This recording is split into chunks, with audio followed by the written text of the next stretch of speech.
தாம்பரம் மாநகராட்சிக்கு உட்பட்ட பல்லாவரம் அடுத்த பம்மல் பிரதான சாலையில் துவங்கப்பட்டு அதிமுக பம்மல் பகுதி கழக செயலாளர் அப்பு என்கின்ற வெங்கடேசன் தலைமையில்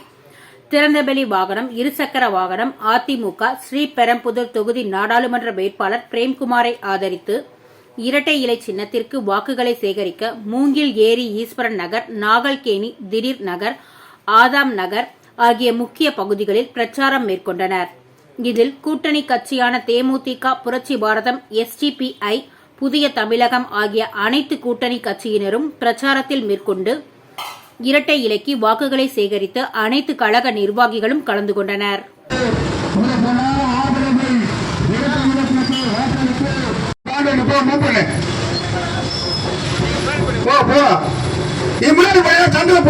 சண்டை